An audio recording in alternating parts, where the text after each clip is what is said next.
You guys know that I really hate stick and ball references when it comes to racing, but I'm willing to make an exception in this case because I think it's the only way I can really best describe the current state of IndyCar, and that's the series, not the Indianapolis 500, right now.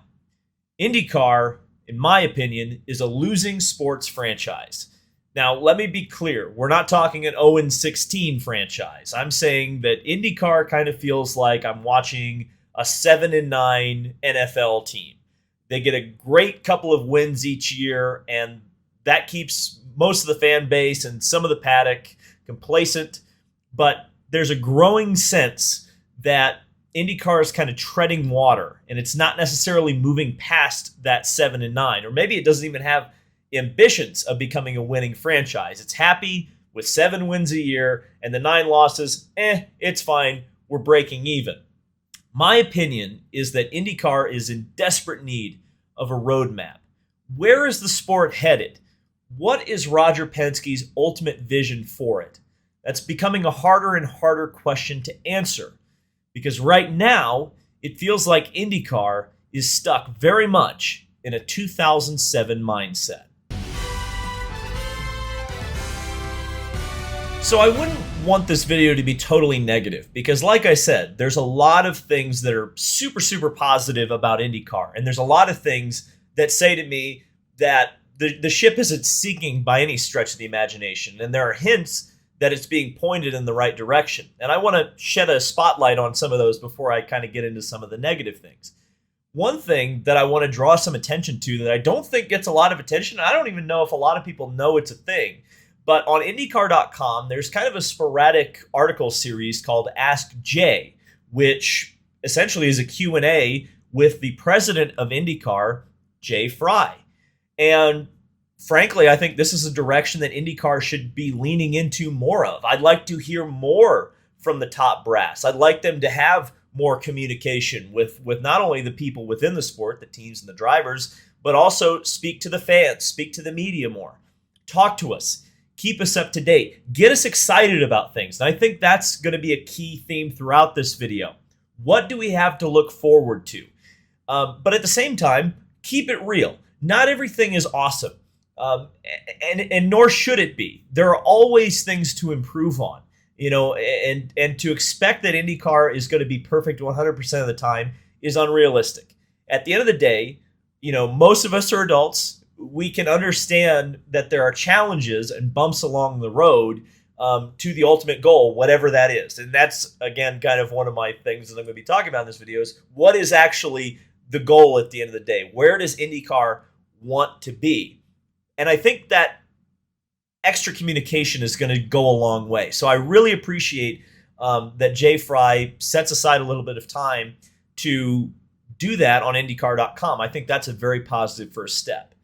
When we're looking at the series as a whole, IndyCar has some stellar events outside of the Indianapolis 500. I went to 15 out of 17 races last year. The only 2 I didn't go to were Toronto and Portland, but I have a pretty good sense of the events that are really, really great. And St. Petersburg is one of them. Fantastic environment. Beautiful city. Couldn't be a better place to host an IndyCar race, in my opinion. The atmosphere is great. It's a welcoming, knowledgeable, passionate fan base that shows up there. They're cheering and screaming and very excited to see IndyCar. Great atmosphere in St. Pete. Very similar at Long Beach, another street circuit. Obviously, what else can you say? It's really kind of the Indy 500 of the West Coast. There's so many fans, and it was so great to go to Long Beach this year because I got to hear so many stories from so many people who are so passionate about IndyCar racing and have such a deep knowledge of essentially all of California's IndyCar racing history. And it really feels when you got 100,000 people standing around that Long Beach street circuit that IndyCar racing is a big deal. But one event I really want to shine a spotlight on is Iowa, because I think a lot of people don't know this. I think a lot of people looked at Iowa and said, oh, that's great. What a great thing that Hy-Vee's doing. And Hy-Vee definitely did a great thing. They footed the bill for everything, obviously. And that's always a great first step when you have someone to pay for it. But the promotion aspect of the IndyCar doubleheader at Iowa and actually putting on that event physically, that was Penske Entertainment. That was IndyCar. They put on that event. And frankly, I think they crushed it. I think it was one of the best events of the year. I think they've got a great foundation to grow on and continue to build that Iowa event into one of the crown jewel events on the entire IndyCar season. And so, there's a lot said about the promotional side of IndyCar, and there's a lot that I agree with. But the proof is there. When they're provided the proper budget, they can absolutely put together an event that exceeds expectation. So the people are there that are capable. I think in some ways, they just need the budget to actually put together a plan and execute. And I think it goes without saying that the Indy 500 as a whole is as strong as I've seen in my lifetime of going. And I've been going since 2002. Now, if I said the Indy 500 was as strong as it's been in my lifetime, I would be lying, because I was born in 1993, and there was at least 3 years that I've been alive that the Indy 500 was a little bit stronger than it is now. But, are there still some issues too? Yeah, absolutely. I don't think there's enough track time in the oval. I'm going to stand by that until my dying day. Despite the fact that there's enough interest to probably have 40 cars on the entry list, for whatever reason, it can't get done. Part of that's the engine supply. Part of that's on the IndyCar side with the rules that they've written and the way they've written the rules.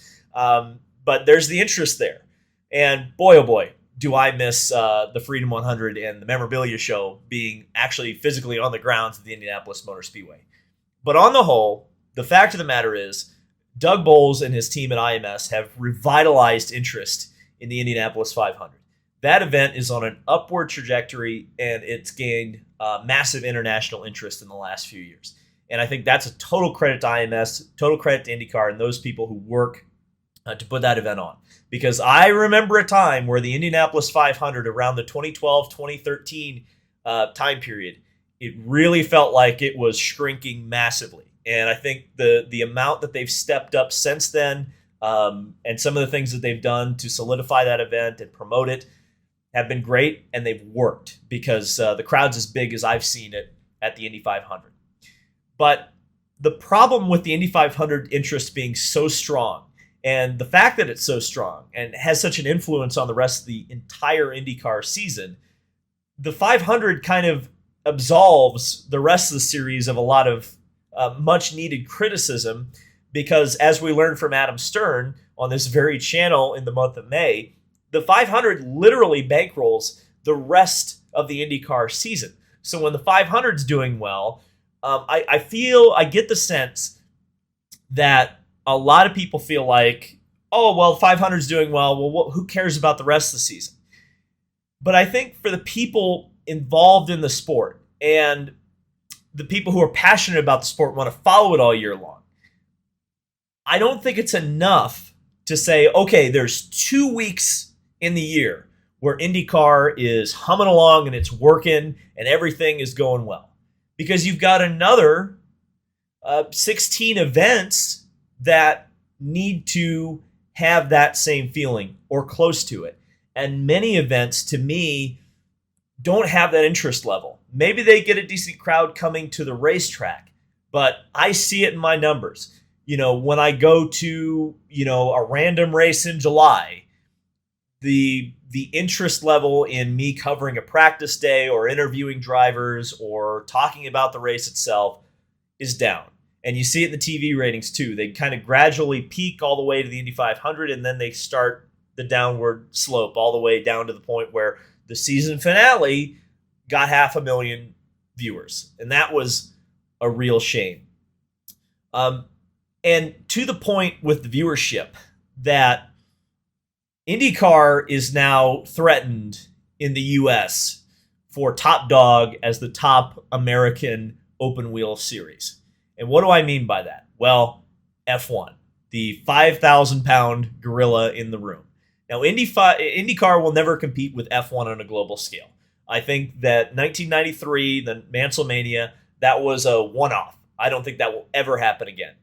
And it's unrealistic to expect that it will happen again. But when F1 becomes a legitimate challenge to IndyCar in terms of the top form of open wheel racing in the United States, that has to be setting off alarm bells at 16th and Georgetown. And if that's not setting off alarm bells, they're nuts. because you only have to look at some of the sponsors and some of the drivers and see where their interest level is starting to shift to. Case in point, the series title sponsor, NTT, bailed from the championship-winning Chip Ganassi racing team, and oh, by the way, they also won the Indianapolis 500, bailing from that team and trying to take Alex Palou, the champion, to McLaren. Why did they go to McLaren? Because McLaren has F1 to offer. The IndyCar title sponsor wants to be in F1. Hello, McFly, hello. Why do you think Andretti wants to be in Formula One so bad? Why do you think they want a piece of that pie? Same reason. Am I saying Andretti is going to bail totally on IndyCar? No. Is NTT going to bail totally on IndyCar? God, I hope not. But the wind is currently blowing, and it's not necessarily blowing in IndyCar's direction here in the United States. Sponsors see Formula One as on the rise, sexy, and getting younger from a demographic standpoint. So what is IndyCar trying to do to offset this Formula One takeover? They're trying to copy Drive to Survive. But they're trying to copy Drive to Survive, and the earliest it will possibly come out, this TV show that they're talking about, is 2024. There's a lot of reasons why I think an IndyCar TV show won't have the desired effect. But I think one of the biggest reasons is that you won't be able to recreate that perfect storm that Drive to Survive had in late 2019 and early 2020, raising the profile of Formula One.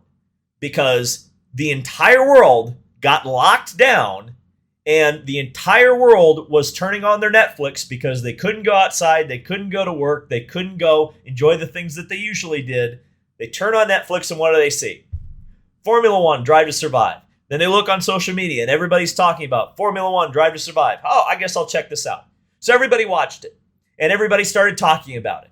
And then all of a sudden Formula One comes back and then they can watch the live races. And then they put on one of the most exciting championships ever between Max Verstappen and Lewis Hamilton, two of the primary protagonists or antagonists, however you want to look at it, in Drive to Survive. But also Formula One has a lot more infrastructure than just a TV show and just a product on television. Yeah, they're on ESPN, but they also have a video game. They also have extremely effective social media. They have a YouTube channel that's pumping. They have a TikTok that's pumping. They have an Instagram that's pumping. IndyCar has not built the foundational blocks to, let's say, lightning strikes and the IndyCar TV show takes off.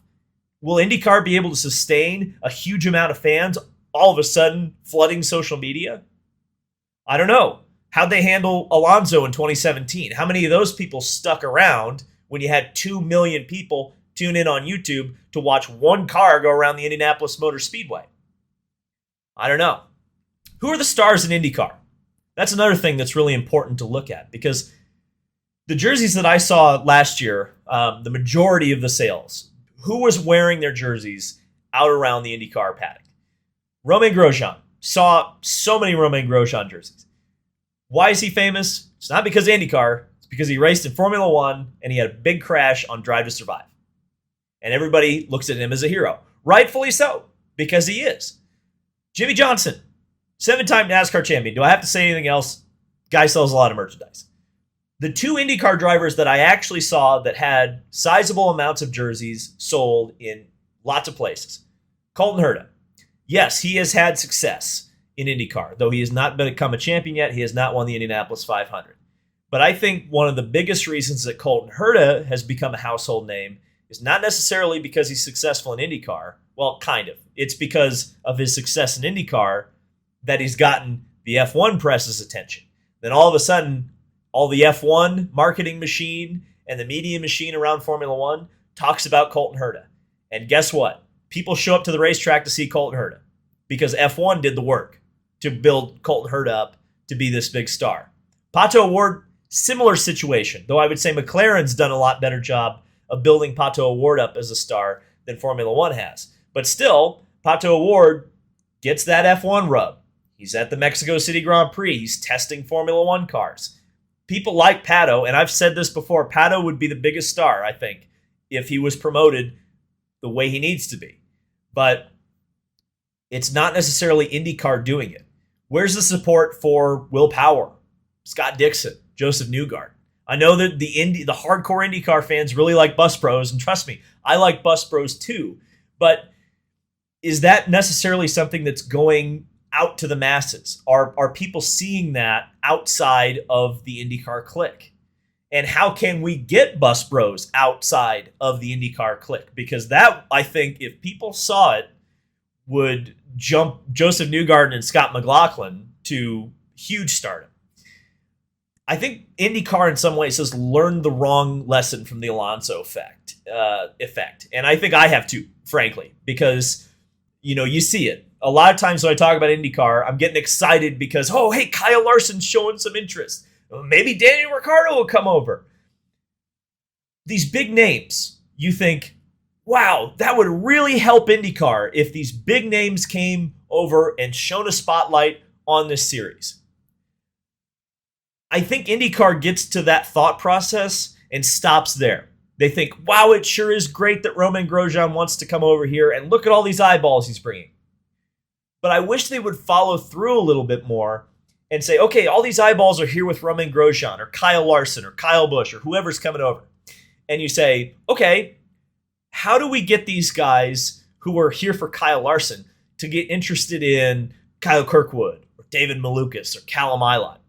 I think those guys, and I've spoken to these guys, so I know that these guys have personalities. These guys are interesting people, and I think they could be stars if they're given the platform to become them. But they have to be put out there and shown to the world, hey, Callum Ilott's kind of a smart guy. He's kind of funny. He's kind of fun to be around. He's sharp-witted. Kyle Kirkwood, same way. All these guys. But you have to take them and shove them in front of the Romain Grosjean fans and say, hey, you like this guy too? He's kind of cool.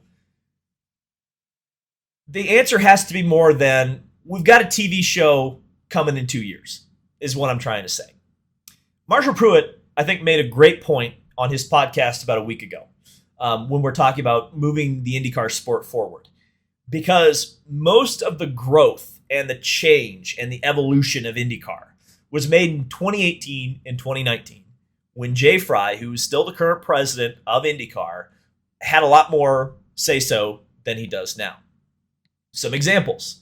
Do you like how the Universal Aero Kit looks? That was Jay Fry.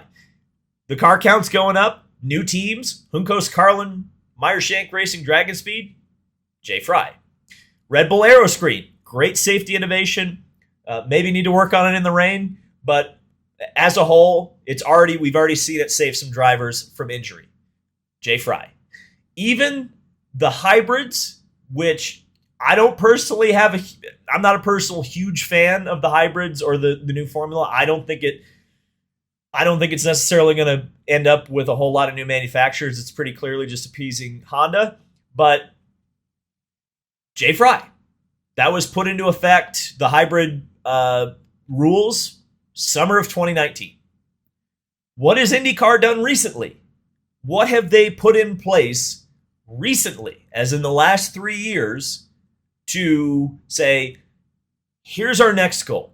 Here's our next plan. Where is it? Newsflash. Coming up to 2019 or 2023. We're still in the 2019 mindset.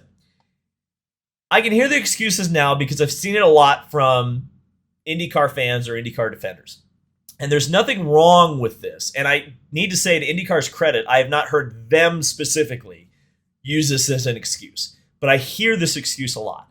And but David, what about COVID? Roger Penske took it over during COVID, and because he got royally screwed and lost a lot of money in 2020, that means he can't do anything.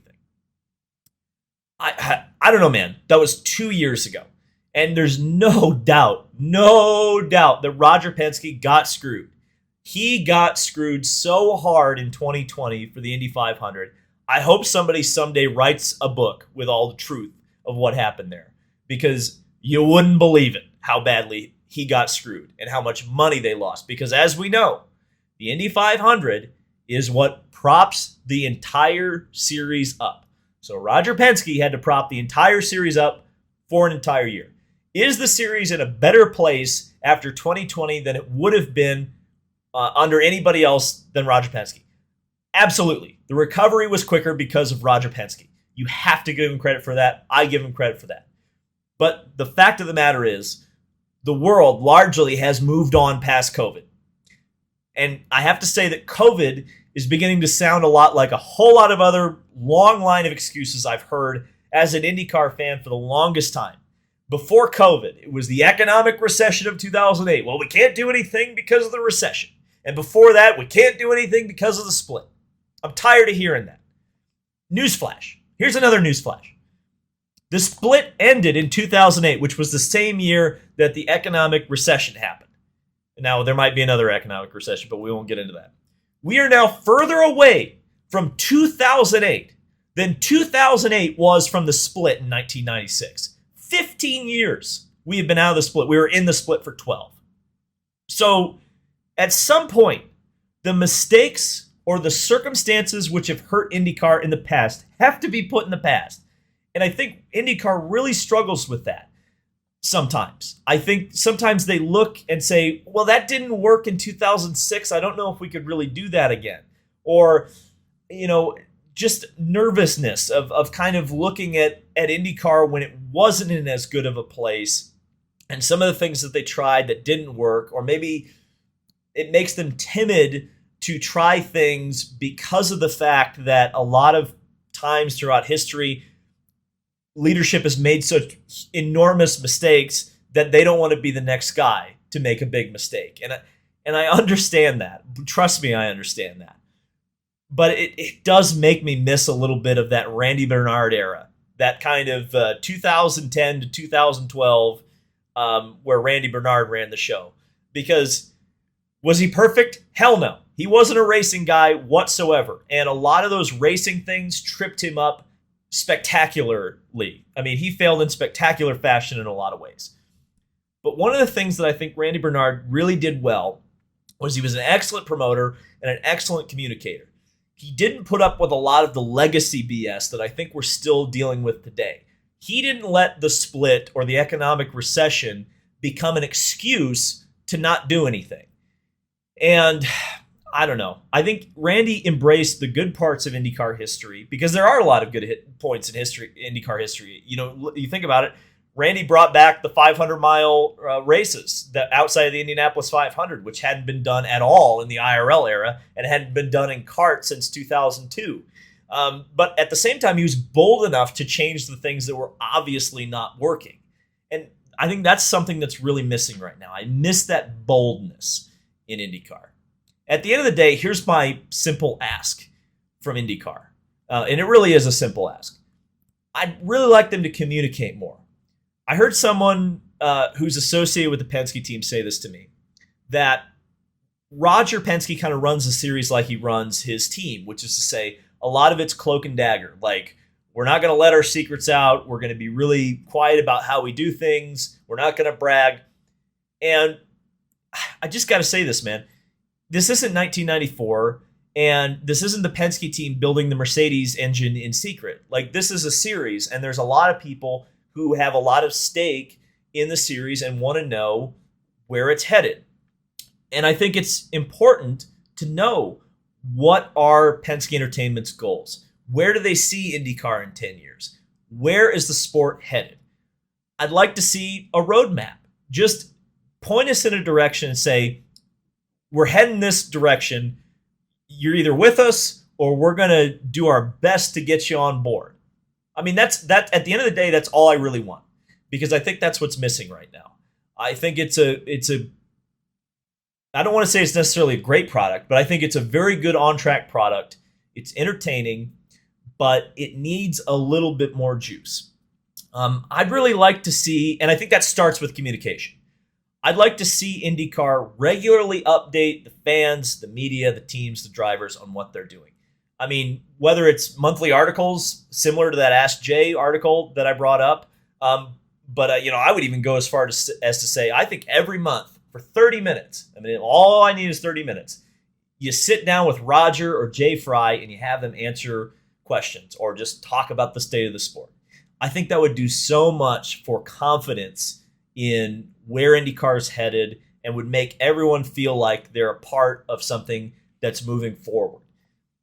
That's my opinion. I mean, because I don't think IndyCar should feel this stagnant. And it's becoming clearer and clearer as time goes on that other people are noticing it. I think more and more people are going to start noticing it the longer IndyCar stagnates. And I think there's some amazing things going on in IndyCar right now. I think it's my passion. And that passion leads me to be tough love like I am right now. And I'm not saying this to slag people off. I really want this video to be constructive, but it needs to be said. And I'm glad more people are speaking up and saying it now. And hopefully we see some more communication, because I think that's where it begins. Communication. Just talk to us. Let us know what's going on, what direction it's headed in, and don't be afraid of criticism. I think that's the other thing, man. Because at the end of the day, the reason I make a critical video like this one is because I want to see it succeed, and I want to see IndyCar succeed.